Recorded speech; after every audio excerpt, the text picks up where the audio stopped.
Hey guys, welcome to What If You Just Tuned In, you are now to let you are watching Open Studio on Cape Town TV. I'm your host for today's show. My name is Danny Campbell, and we've got an amazing, informative, and exciting show for you today because joining me in studio is an amazing gentleman who goes by the name of Gareth Mason. He is an activist, a motivational speaker, and also a YouTuber. He's got a rare condition, which is dwarfism, and he's here to discuss to us and tell us a little bit more about living with the condition and also how you can persevere and still achieve greatness, regardless of the circumstance you find yourself in. So Gareth, welcome to the show. Thank you very much for having me. It's truly an honor. Yeah, I'm glad you're here. I'm glad you're excited and happy. Can you tell us a little bit more about yourself, about a bit of your background? Sure thing. Well, I'm born in this beautiful city, Cape Town. We lived here for a few years, and then in '99, when I was 7 or 8 years old, we moved to Port Elizabeth. My dad got transferred, and then I pretty much grew up in Port Elizabeth. Went to normal schooling. Have a massive passion for sport, which has been my savior in life because it's got me through a lot of the challenges that I've been having in life. And then I went on to school at Cape Recife High School in Port Elizabeth. In Cape Town, I went to Vista Nova High School. I studied at Varsity College doing sports management and a few other things through VW as an intern. Also connecting still with my sporting passion. And then went on to find a new career in digital marketing, where I'm a digital marketing specialist in Port Elizabeth. And yeah, living life to the full, raising awareness, motivating people, which is this journey that I'm on now with my brand Walking Tall with G-Man. Wow. And you mentioned you're living life to the full, which is very, things like this you have to take into consideration. You have to take into life, going forward when you to achieve greatness, you have to live life to the fullest. And like we spoke earlier on, you have got the condition called dwarfism. Yes. So when did this become apparent to you that you actually got this condition? Look, I've always known that I was different, which was confusing to understand because you go into a shopping center and you have so many people being youngsters staring at you and pointing fingers saying, why is he so short? Look at his big head. Why is his legs so short? And all those kind of things. So I knew I had dwarfism at a very young age. And also the main thing was playing sport at junior level. There was a situation where I would play soccer and be for the under-11 team. So grade 5, 6. But all my friends went up to under 13 and I had to stay behind because I was too small. And they thought that the bigger boys will tackle me or I'll get hurt. And that's when it really started to kick in. Okay, this is not a problem in my life, but it's a challenge. So now, where to next? How do I achieve these goals where I was told I can't do things, and where to next? So I've always been aware of it, but generally with my family and friends, they've treated me equally. My mom and dad brought me up just like they brought up my sister, she's a normal age person, and all through that, it's really, I've been blessed with the greatest family who've treated me equally. So it's never been an issue, but when you get to the public, you can definitely, I was aware because people would point and stare kind of thing. So at home you felt very, very loved and felt at home, where when you went out in public, it was a whole different story. It's a whole different story. So you mentioned about doing sports at a very young age in school, where they would choose others over you. How was your whole schooling experience as a whole? School for me generally was awesome. It kept me going, and sport definitely had a big part to play. However, when I was in a situation where I got to grade 8, and our coach there said, in front of the whole team, Gareth, because you're small, unfortunately, you won't make the team. Now, he's telling me this in front of all my peers, and I mean, I love that coach.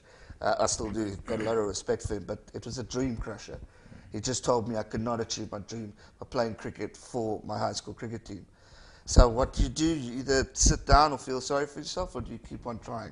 I kept on trying. I went to every practice. I never gave up. 2 years later, I went from grade 8 to grade 10, still playing, still practicing, but never getting that much. And I finally got my selection called up.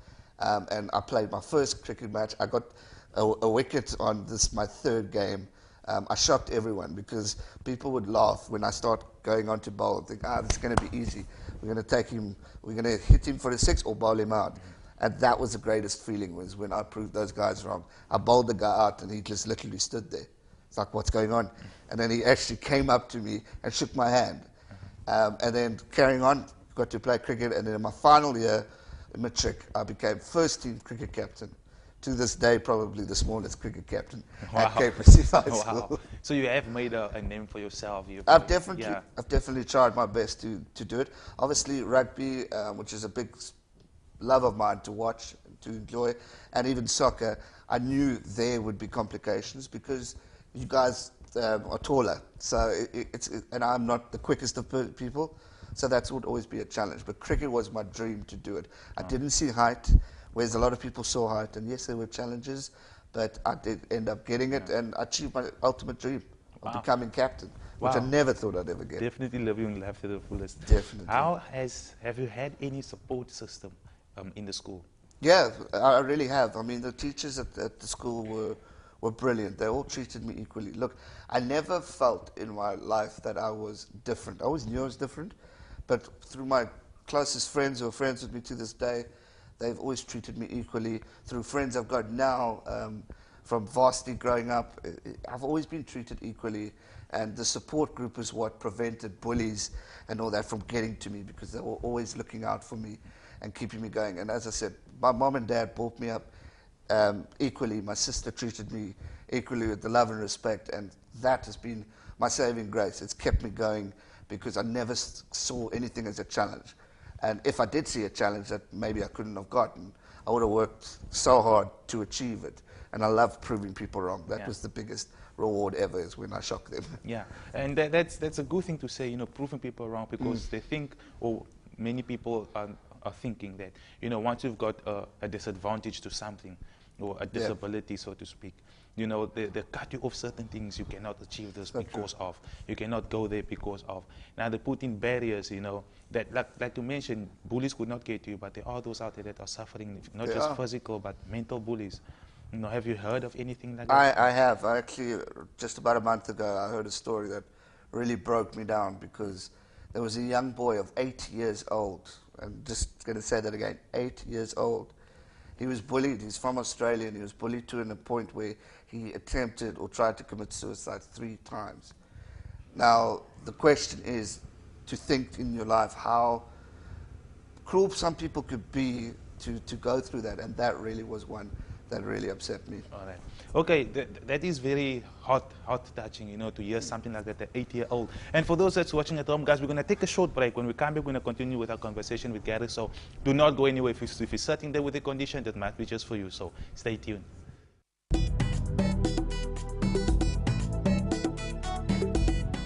Hey guys, welcome to What If You Just Tuned In, you're not too late, you're watching Open Studio on Cape Town TV. I'm your host for today's show. My name is Danny Kambo, and I've got an amazing gentleman with me in studio, goes by the name of Gareth Manson, who's got suffering from a rare condition called dwarfism. Okay, so before the break, we had a discussion about his background, his past, and now we've touched base on some issues that you faced during school time, and also something very interesting that just came up within the article that you read about the 8-year-old that tried to commit suicide.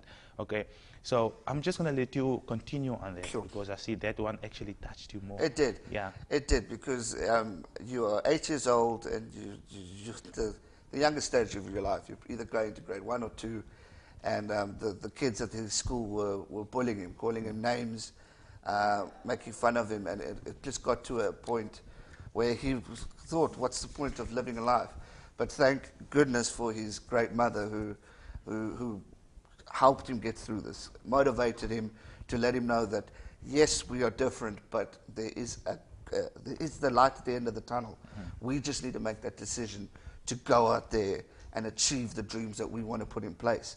And his mom is now an activist as well, raising awareness for people with dwarfism. And this young boy is growing up, he's living life, he's now also becoming a little bit of a figure, which is fantastic. And he's now realizing, okay, forget about those bad people, surround yourself with good people who protect you, who want to see the best in you, not the worst in you.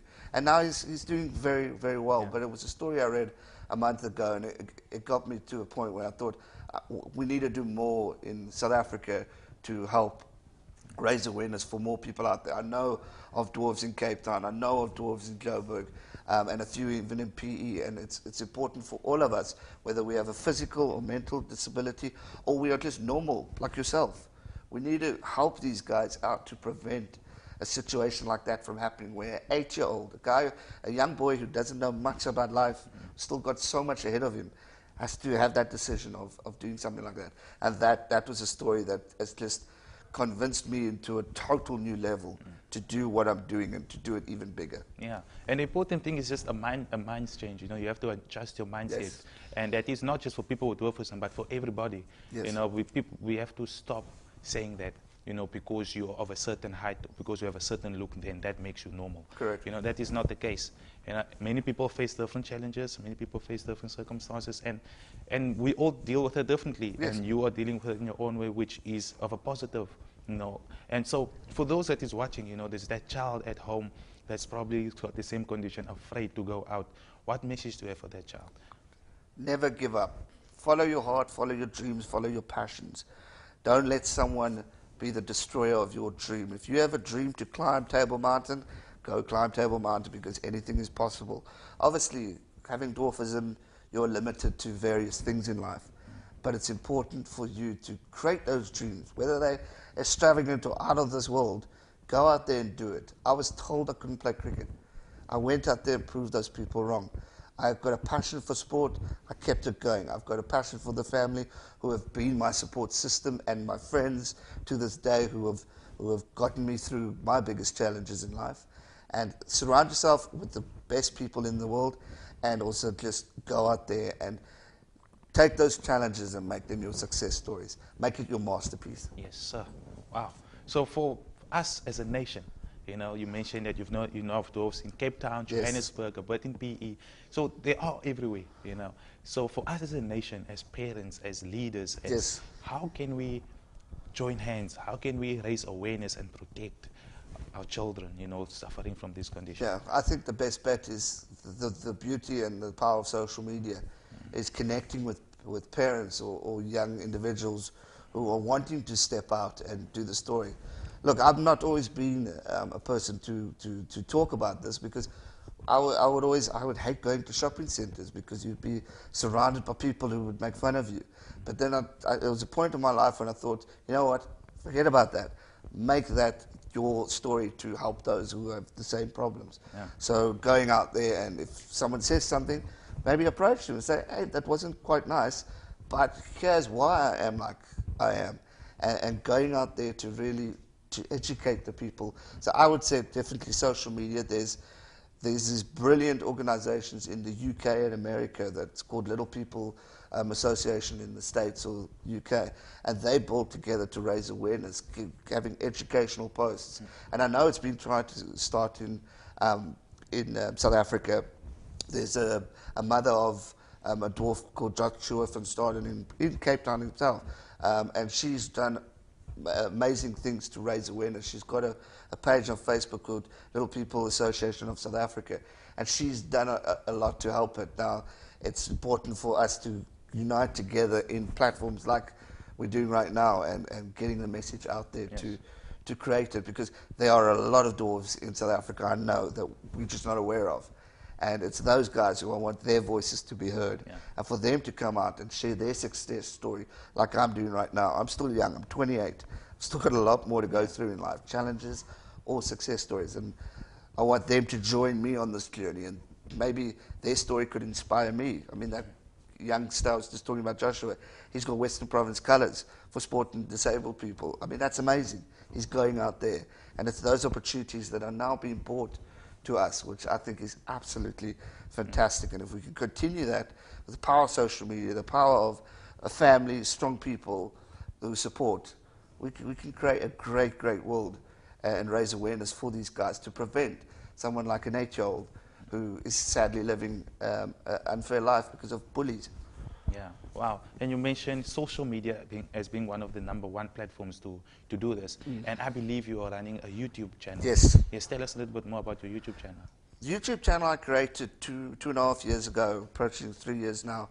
And I did it when I was unemployed. I left VW and I was unemployed trying to find a new job. And I thought, instead of sitting, feeling sorry for yourself, waiting for this opportunity, create a new one. So my best mate told me to create a YouTube channel and share your story. So what I did is I created it, and that's to share personal experiences, being it advantages, disadvantages, trying to motivate and inspire people to never give up in life. And Walking Towards Human was platform from YouTube to Facebook to my Instagram, and it's just where I share positive messages as well as my sporting passions. Yeah. Now, my YouTube channel has also gone into a very big sporting population where it's grown into from a rugby point of view.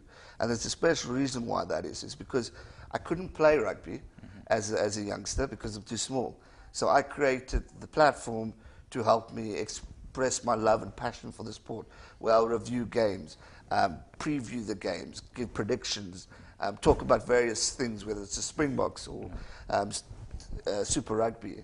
And it's just sharing my sporting passion there. Wow. So even though you could not play rugby, you still somehow connected to that rugby. Was my growth. There we go. So we're going to take another short break, okay? So for those that's watching at home, please, guys, do not go anywhere. When we come back from the break, we're going to continue with our conversation with Graham. So stay tuned.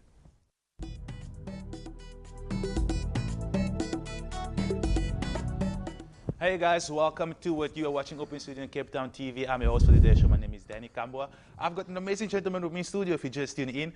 He goes by the name of Gareth Manson. As you can see, guys, he's living with a condition called dwarfism. Yes. Okay, we spoke earlier on about his past, his background. We also got into a little bit about what you are currently doing, you know, with the YouTube channel, and also how involved you are with the rugby and sports, even though you could not do yes. it or cannot do it physically. So I see how much excitement it brings to you when you speak about things like this. And I see how much excitement it brings to you when you talk about reaching out and helping others living with a condition, you know, to try and better the circumstances. So just to continue on that, you're also a motivational speaker. What led you to this? Again, going back to, I never, going into like a center, I was always aware of people staring, especially younger kids. Yeah. Because sometimes they don't understand. So I made it my goal to try and approach various schools around Port Elizabeth, because that's where I'm from, and to raise awareness and to talk about my challenges and to get a reaction from a youngster. When you walk into a school, you see everyone pointing and they don't understand. So when I walk through, but when they hear my story, watching that change from laughing to actually coming up to me and saying, thanks for inspiring me on today's story, or thanks for sharing this, or do you know I also play cricket, or I've also tried this and that. And it's that really motivated me. And I came, a recent talk that I did towards the end of last year, and I spoke to a school of grade 7 learners, and they were just about to go into their finals and all that stuff. And they needed encouragement and motivation. And when I left there, I shared my whole story about the sport and how I got through my challenges and stuff. The young boy came up to me. He followed me up. He said, "Sir, I need to shake your hand." So I said, "Sure, no problem." I said, and then he says, "Thank you for sharing your story, because that has motivated me to do more, to help more, and to continue bringing a positive message around there." And that really meant the world to me, because it just, I always used to be nervous of youngsters because they would laugh at me. And now, from doing that talk, it's just motivated me to want to do more, reach out to more schools, universities, and really grow this community project of raising awareness for people with disabilities, not just dwarfism. It's person with maybe one leg, person with cerebral palsy. I know of 2 great young chaps who are in wheelchairs, and they are like bucket champions, which is like bowls or something like that. And they're doing wonders with their challenges. And if we can encourage more of those guys who have those problems, again, creating the positive environment. And that's why I do motivational talks in the YouTube side. Yeah. And one thing you mentioned earlier on before the show is what the government or the union have done with regards to the Olympics, trying to include everybody. Well, that's the beauty. I mean, you got your Olympic Games, which is the biggest, and now you got the Paralympics, which is a brilliant initiative, giving the people who have disabilities an opportunity to achieve their dreams in sport, which probably so many people were told they'll never be able to do. And there's a dwarf lady by the name of Ellie Simmons.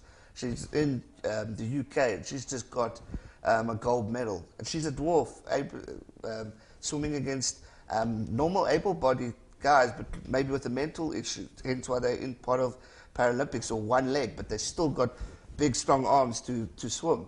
And she went and beat them, which for me is amazing, because it's just showing what the Paralympics brings. It gives opportunity to all types of disabilities to go out there, win gold medals or medals, and represent your country with pride. And I think more needs to be done in order to grow this organization. The youngster I mentioned, Joshua, Western Province Colours for sport and for disabilities. I guarantee you he will be there probably one day soon. And it's great. We need more representation in South Africa, in the world, to just show the world what these fantastic young people can do, having a disability but still choose to live life, just like any other able person. Wow. And you know, when you spoke about that, it really brought this calmness in my heart, you know, just knowing, man, that those that are suffering or those that are living with a certain condition are still recognized, you know. Maybe not for those that we are called normal, but they are being recognized in the category and still being put out there to achieve greatness. So you mentioned those that are tall, strong arms, strong legs, but what other disadvantage do you believe that people with dwarfism have got compared to those that does not have? Look, your career opportunities are also a problem, because you know, it's not that easy to get like a driver's license, for example. Nowadays, it can, because you can get your cars modified. So there are places in place, but you can't quite go work in a factory like VW because things are out of reach, or the machinery is too big for a smaller person to handle. So creating awareness for that and bringing that in would be great. But it's jobs, careers, moving around, reaching for things. I mean, silly things. Carrying a step ladder wherever you go is like a daily life for me, because you've got to reach for that. But that's also the important message for people with disabilities, is to make a plan.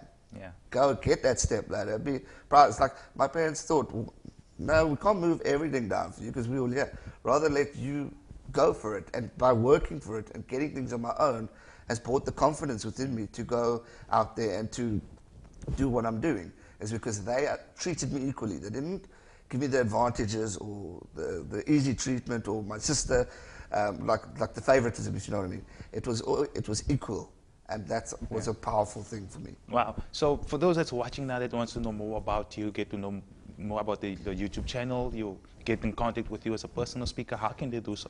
They can contact me on social media, Walking Toward G-Man, which is my Facebook page. They can contact me on YouTube, just search Gareth Mason. You'll see me up there. Twitter, Gareth R. Mason, as well as Instagram. Or just look me up on Facebook. I'm always willing to lend a helping hand to those who need it.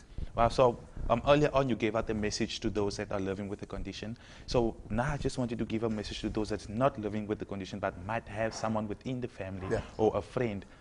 I live by this quote, and it's a powerful quote. We aren't given a good or bad life. We're given a life. And it's up to us to make the best of the life we live.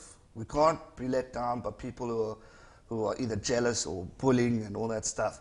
We've got to live our life. And if you have a challenge, go out there and approach it. Go out there and make it your success story. And don't let it get you down, because if it gets you down, you're not going to achieve what you know or what's out there. You don't know what you could achieve. You don't know what the potential is. So go out there and live life to the full. There we go. Thank you so much, Gareth. I really appreciate it. I really had fun with the time we had you on the show today. Thank you so much for coming through. For those that's watching at home, thank you guys so much for tuning in, guys. It's always nice to have you guys join us, you know, in these talk shows. So if you are out there living with a condition, guys, I urge you to go out there, achieve your goals, push for it, you know. Try and get as much in as you can. So for me now, I'm going to have to say goodbye, guys, but it does not end here. Search him on his social media platform from the Cape Town TV crew. Till next time, bye-bye.